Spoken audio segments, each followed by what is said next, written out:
Assalamualaikum bro. Sebelum lanjut memulai usaha lobster, lebih baik kita mengenal dan menyukai dulu si lobster ini, karena inilah modal awal untuk memulainya. Jenis lobster tuh ada sangat banyak bro. Ada lobster mutiara, lobster bambu, red clown lobster, rainbow tropical lobster, dark rainbow lobster, white lobster, blue hammer lobster, brown lobster, dark blue yabby lobster.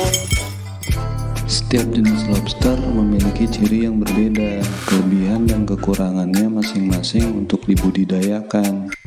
Jadi jangan sampai salah antara lobster air laut, tawar maupun payau.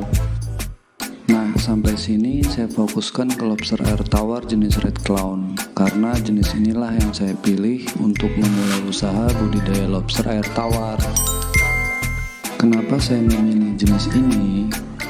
Karena setelah saya bandingkan, jenis red clown inilah yang memiliki banyak kelebihan terbaik dibandingkan jenis lobster lainnya, terutama untuk pemula seperti saya yang baru mau mengenal tentang lobster. Yang pertama, pertumbuhannya relatif lebih cepat. Kedua, teknik budidayanya relatif sederhana. Ketiga, tidak memerlukan lahan yang luas. Keempat, toleransi terhadap lingkungannya cukup tinggi dengan masalah penyakit yang relatif sedikit.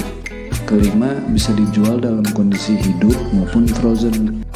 Keenam, pasar terbuka lebar dan bernilai ekonomis tinggi tentunya. Jadi insya Allah sih bro, gampang jualnya. Jadi kesimpulannya bro, risikonya tuh jauh lebih rendah, namun keuntungannya lebih besar.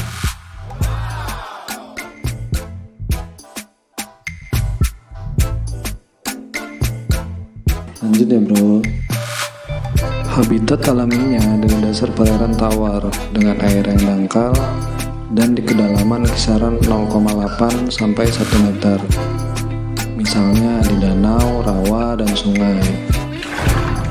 Mereka biasanya bersembunyi di celah dan rongga bebatuan, potongan pohon, dan di antara akar-akar tanaman.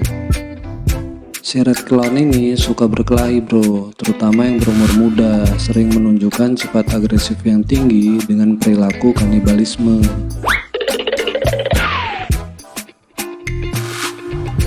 Red clown dan lobster air tawar lainnya adalah hewan kerangka luar bro.